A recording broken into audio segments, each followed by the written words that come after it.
इस विषय पर चर्चा करने के लिए आज हमारे साथ हैं प्रोफेसर सुनीता चुग और डॉक्टर पूजा सिंघल। मैं हूं डॉक्टर चारू मलिक। प्रोफेसर सुनीता, जैसे कि आज हम बात कर रहे हैं एफएलएन के ऊपर, तो मैं आपसे ये जानना चाहती हूँ कि शिक्षा शास्त्री नेतृत्वकर्ता कौन होता है और वह क्या कार्य करता है। डॉक्टर पूजा, शिक्षा शास्त्री नेतृत्वकर्ता एक ऐसा व्यक्ति है जिसके पास विभिन्न विषयों और अनुशासनों के शिक्षा शास्त्रों का नेतृत्व करने के लिए उपयुक्त ज्ञान और विनिमय कौशल की गहरी समझ होती है। शिक्षा शास्त्रीय नेतृत्वकर्ता का उद्देश्य सभी बच्चों के सीखने के लिए एक अनुकूल वातावरण बनाना एवं उन्हें सीखने के वांछित परिणाम प्राप्त करने में मदद करना होता है। इसके लिए सुनियोजित शिक्षा शास्त्रीय अभ्यासों की आवश्यकता होती है जो बच्चों के समग्र विकास में योगदान दे सके, जिसमें सभी विकासात्मक कार्य क्षेत्र संज्ञानात्मक, सामाजिक, भावनात्मक, भाषा एवं साक्षरता, मनोप्रेरणा, संख्यात्मकता और रचनात्मक विकास शामिल हैं जो एक दूसरे से जुड़े हुए हैं। मैडम, बुनियादी साक्षरता एवं संख्या ज्ञान के संदर्भ में शिक्षा शास्त्री नेतृत्वकर्ता का क्या महत्व होता है? डॉक्टर पूजा, जैसा कि आप जानती हैं कि बच्चों की शिक्षा का आधारभूत चरण उनके संज्ञानात्मक, सामाजिक, भावनात्मक एवं रचनात्मक विकास के लिए अहम है। 3 से 9 वर्ष के आयु वर्ग के शिक्षार्थी अपने जीवन पथ के शुरुआती दौर में होते हैं, इसलिए विद्यालय शिक्षा प्रक्रियाओं को उनके नए कौशल सीखने के अनुभव, प्रयोग और स्वतंत्र इच्छा के अनुरूप होना चाहिए। 3 से 6 वर्ष के आयु वर्ग वाले बच्चों को प्रमुख रूप से खेल खेल में शिक्षा दी जाती है एवं 6 से 9 वर्ष की आयु के दौरान उनकी बुनियादी साक्षरता और अंकगणितीय कौशल मजबूत किए जाते हैं। इसके अलावा ये शिक्षा शास्त्र चाक और बात पद्धति पर आधारित नहीं है, बल्कि ये गतिविधि आधारित सीखने और प्रयोग से प्राप्त अनुभव पर केंद्रित है। इस सुविधाजनक बनाने के लिए एक शिक्षा शास्त्रीय नेतृत्वकर्ताओं को पूर्व प्राथमिक विद्यालय एवं प्राथमिक विद्यालय के शिक्षकों, आंगनवाड़ी कार्यकर्ताओं, बाल वाटिका शिक्षकों, व्यवस्था स्तरीय पदाधिकारियों और बाल विकास परियोजना अधिकारी के साथ सहयोग करने की आवश्यकता है। इससे हमें यह स्पष्ट होता है कि छोटे बच्चों के लिए शिक्षा शास्त्री नेतृत्वकर्ता की आवश्यकता क्यों है। डॉक्टर चारू, मैं आपसे यह जानना चाहती हूँ कि एक शिक्षा शास्त्री नेतृत्वकर्ता का परिप्रेक्ष्य क्या होना चाहिए। वह अपने विद्यालय में किस प्रकार से विजन का निर्माण कर सकते हैं? डॉक्टर पूजा, जैसा कि आप जानती हैं, विजन निर्माण विद्यालय के नेतृत्व का एक मुख्य घटक है, जो कि बच्चों की शिक्षा के आधारभूत स्तर पर कई हितधारकों जैसे बाल वाटिका शिक्षक, आंगनवाड़ी, विद्यालय प्रमुख, सीडीपीओ, माता पिता, समुदाय एवं ब्लॉक और जिला स्तर के शिक्षा अधिकारियों के समर्थन और योगदान की आवश्यकता होती है। एक विद्यालय नेतृत्वकर्ता को इन सभी को बाल विकास के मुद्दों पर बातचीत करने के लिए एक साझा मंच पर एक साथ लाने में सक्षम होना चाहिए। एक विद्यालय नेतृत्वकर्ता का विजन 3 से 9 वर्ष के बच्चों को बुनियादी साक्षरता एवं संख्या ज्ञान के गहन कौशल के साथ तैयार करना होना चाहिए। यह बच्चों को कक्षा 3 के लिए सीखने की दक्षता हासिल करने और कक्षा 4 में सुचारू रूप से प्रवेश लेने में सक्षम बनाएगा। भविष्यवादी दृष्टि के साथ साथ एक व्यवहारिक दृष्टि विद्यालय नेतृत्व समूह को एक विशिष्ट समय सीमा के भीतर लक्ष्यों को प्राप्त करने में मदद करेगी। विजन का एक उदाहरण यह हो सकता है एक ऐसे सुरक्षित एवं आनंददायी विद्यालय वातावरण का निर्माण जहां 3 से 9 वर्ष की आयु के बच्चे बुनियादी साक्षरता एवं संख्या ज्ञान एवं दक्षताओं को प्राप्त कर सकें, साथ ही रचनात्मक प्रयोग एवं अन्वेषण कौशल को विकसित कर सकें। डॉक्टर चारू, चूंकि हम यहाँ बहुत ही कम उम्र के बच्चों की बात कर रहे हैं, तो आपके हिसाब से वयस्कों का बच्चों के साथ किस प्रकार से संबंध होना चाहिए? देखिए डॉक्टर पूजा, जब हम विद्यालय की किसी भी प्रक्रिया की रूपरेखा, अवधारणा निर्माण या उसे क्रियान्वित करते हैं, तो हमें बच्चे को ध्यान में रखना चाहिए, या यूं कहें कि केंद्र में बच्चे को रखना चाहिए। इससे बच्चों को आत्मनिर्भर बनने, तार्किक सोच के विकास और साक्षरता एवं संख्या ज्ञान के बुनियादी कौशल को विकसित करने में मदद मिलेगी। यह उनकी विद्यालयी शिक्षा के भविष्य में आने वाले चरणों में अकादमिक रूप से अच्छा प्रदर्शन करने में सहायता करेंगे। हालांकि यह भी उतना ही महत्वपूर्ण है कि विद्यालय नेतृत्वकर्ता एवं शिक्षक नेतृत्वकर्ता वयस्कों के रूप में अपने अंदर के बच्चे को जीवित रखें। जब वयस्क स्वयं को बच्चे की तरह बच्चों के साथ जोड़ते हैं तो रिश्ता गहरा और अधिक सार्थक हो जाता है। यह विश्वास और एक खुशहाल वातावरण निर्मित करने में मदद करता है, जिससे वयस्क और बच्चे दोनों साथ मिलकर कार्य और विकास करते हैं। डॉक्टर पूजा, आपने नेतृत्व गुणों पर शोध किया है। एक शिक्षा शास्त्रीय नेतृत्वकर्ता के नेतृत्व गुण क्या होने चाहिए, उसके बारे में बताएं। हाँ डॉक्टर चारू, जो कि हम यहाँ 3 से 9 वर्ष की आयु के बच्चों के बारे में बात कर रहे हैं, इसीलिए यह महत्वपूर्ण है कि मुख्य विशेषताओं में से एक विशेषता सकारात्मकता और सहज मानसिकता पर आधारित हो। एक सकारात्मक संरचना के अंतर्गत एक विद्यालय नेतृत्वकर्ता एवं शिक्षकों को अपनी मानसिकता और दृष्टिकोण दोनों में सहजता लानी चाहिए। हम जानते हैं कि 3 से 6 वर्ष की आयु वर्ग के बच्चों की ध्यान अवधि बहुत कम होती है और उन्हें मुख्य रूप से खेल आधारित शिक्षा शास्त्र के माध्यम से जोड़ने की आवश्यकता होती है। अक्सर यह देखा गया है कि बच्चे बहुत ही कम समय में बाहरी दुनिया की कई वस्तुओं या धारणाओं की ओर अपनी रुचि विकसित कर लेते हैं। एक नेतृत्वकर्ता को यह सुनिश्चित करना होगा कि बच्चों के सीखने की यात्रा में सहायक बनाने के लिए शिक्षकों को किस प्रकार प्रशिक्षित करना चाहिए।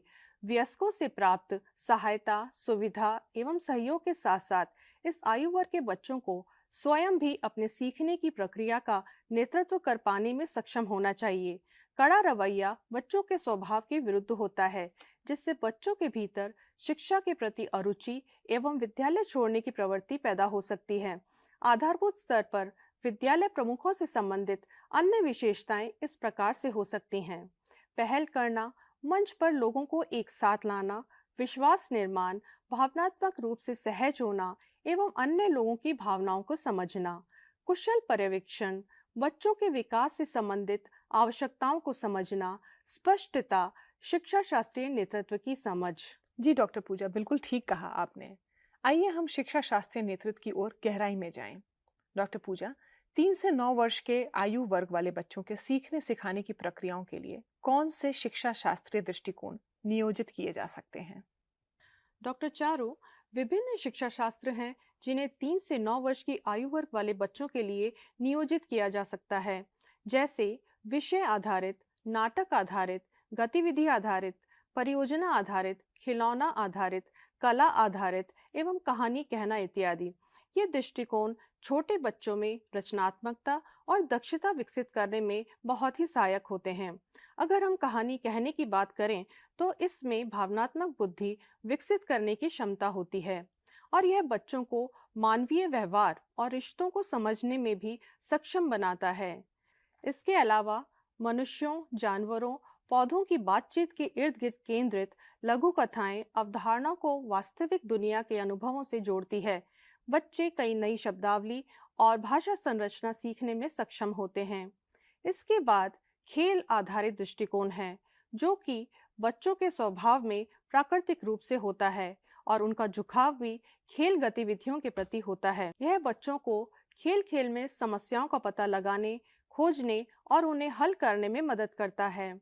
उदाहरण के लिए, अपने दोस्तों के साथ लुका छिपी खेलने से उन्हें समूह भावना, समन्वय, तार्किक सोच आदि की अवधारणाओं को समझने में मदद मिलती है। या हम विषय आधारित दृष्टिकोण पर विचार कर सकते हैं, जिसमें पाठ्यचर्या के विभिन्न क्षेत्रों को एक दूसरे से जोड़ा जाता है और एक विषय के भीतर लाया जाता है।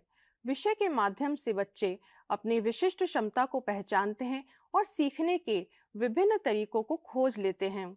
उदाहरण के लिए, फलों या सब्जियों को एक विषय के रूप में रखते हुए एक शिक्षक रंगों, आकृतियों, संख्याओं, आकारों, शब्दावली आदि की अवधारणाओं को सीखने में सुगम बना सकता है। डॉक्टर चारू, अब आप मुझे बताइए कि एक विद्यालय नेतृत्वकर्ता के लिए बुनियादी साक्षरता एवं संख्या ज्ञान की गतिविधियों की योजना एवं आकलन करने के लिए प्रारंभिक चरण क्या होने चाहिए? जी डॉक्टर पूजा, बच्चों को सुविधाएं उपलब्ध करवाने और सीखने की क्षमता को विकसित करने के लिए पहले विद्यालय प्रमुखों एवं शिक्षकों को बच्चों की विकास संबंधी जरूरतों के बारे में जागरूक होना पड़ेगा। प्रत्येक बच्चा अलग होता है और उसके सीखने की अपनी गति होती है। उदाहरण के लिए, कुछ बच्चे 3 वर्ष की आयु में स्पष्ट रूप से बोलना शुरू कर देते हैं, जबकि कुछ थोड़ा बहुत लिखने में भी सक्षम हो सकते हैं। बच्चों की ये विशेषताएं उम्र के साथ बढ़ती हैं और छोटे बच्चे और बड़े बच्चों की क्षमताओं में अंतर होता है। शिक्षकों को बच्चों के विकास और उनकी बदलती आवश्यकताओं की इस प्राकृतिक प्रक्रिया को समझने की आवश्यकता है। दूसरा, बच्चे की आवश्यकता के अनुसार विकास की दृष्टि से उपयुक्त व्यवहार यानी कि डेवलपमेंटली अप्रोप्रिएट प्रैक्टिसेस को अपनाना है। इसकी पूर्व योजना हमेशा बेहतर परिणामों के लिए लाभदायक होती है। शिक्षा शास्त्रीय नेतृत्वकर्ता ये सुनिश्चित करते हैं कि शिक्षक चरणबद्ध तरीके से अपनी गतिविधियों की योजना बनाएं। इसके लिए विद्यालय नेतृत्वकर्ता प्रिंट सामग्री, सुलभ खिलौने और वस्तुओं, पहेली आदि जैसे अन्य संसाधनों सहित कक्षाओं के माध्यम से पारस्परिक रूप से सीखने, इंटरैक्टिव लर्निंग की प्रक्रिया के निर्माण पर जोर दे सकते हैं। खिलौना या खेल आधारित शिक्षण शास्त्र 3 से 6 आयु वर्ग के बच्चे को सीखने की प्रक्रिया में शामिल करने में सहायक है, जबकि 6 से 9 आयु वर्ग के विद्यार्थियों के लिए अनुभवात्मक और कला आधारित शिक्षा की अधिक आवश्यकता पड़ सकती है। मैडम, आपको क्या लगता है, बुनियादी साक्षरता और संख्या ज्ञान को मजबूत करने की इच्छा रखने वाले एक विद्यालय नेतृत्वकर्ता से क्या अपेक्षाएं हैं? डॉक्टर चारू, जैसा कि हम जानते हैं कि नेतृत्व स्वयं पर, दूसरों पर और विद्यालय की परिस्थितियों पर प्रभाव डालने की एक प्रक्रिया है।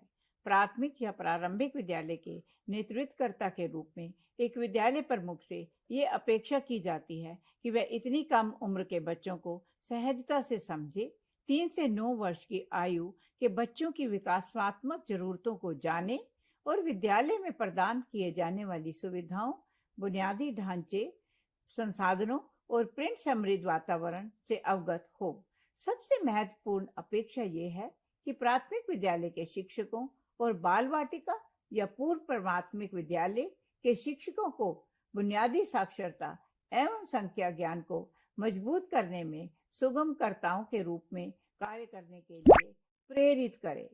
शिक्षा के इस स्तर पर विद्यालय और घर दोनों में एक सीखने का वातावरण विकसित करने हेतु एक विद्यालय नेतृत्वकर्ता के पास समुदाय, माता पिता और अन्य हितधारकों के साथ संपर्क बनाने के लिए आवश्यक ज्ञान, कौशल और प्रवृत्ति होनी चाहिए। उसे दोनों व्यवस्था स्तरीय पदाधिकारियों जैसे कि ब्लॉक शिक्षा अधिकारी एवं CDPO, ICDS योजना के बाल विकास कार्यक्रम अधिकारी के लिए संपर्क केंद्र बिंदु के रूप में भी कार्य करना चाहिए। माता पिता और समुदाय के साथ संपर्क साधते समय विश्वास निर्माण एवं पारस्परिक संबंधों को समझना भी उतना ही महत्वपूर्ण है। एक शिक्षा शास्त्रीय नेतृत्वकर्ता अपने समूह के साथ विजन का निर्माण करता है और विभिन्न रणनीतियों पर एक स्पष्ट रोड मैप तैयार करता है, जैसे कि बच्चों की विकासात्मक आवश्यकताओं का आकलन करना, FLN कौशल को समर्थ करने के लिए विभिन्न आयु उपयुक्त शिक्षा शास्त्रों को नियोजित करना, सीखने के अनुरूप आकलन पद्धति को निर्मित करना, माता पिता, समुदाय और व्यवस्था स्तरीय पदाधिकारियों के साथ संपर्क साधना इत्यादि। हस्तक्षेप के ये सभी क्षेत्र बच्चों को बाद की विद्यालयी शिक्षा हेतु उन्हें तैयार करने वाली दक्षताओं के निर्माण में उनकी मदद करेंगे। हालांकि याद रखने के लिए सबसे महत्वपूर्ण पहलू यह है कि एक शिक्षा शास्त्रीय नेतृत्वकर्ता को बच्चे और बच्चे वयस्क के बीच भय मुक्त और सार्थक बातचीत के लिए एक अनुकूल वातावरण विकसित करना चाहिए, ताकि बच्चे एक आनंदमय तरीके से सीखें, सह निर्माण करें, खोजें और प्रयोग करें। धन्यवाद।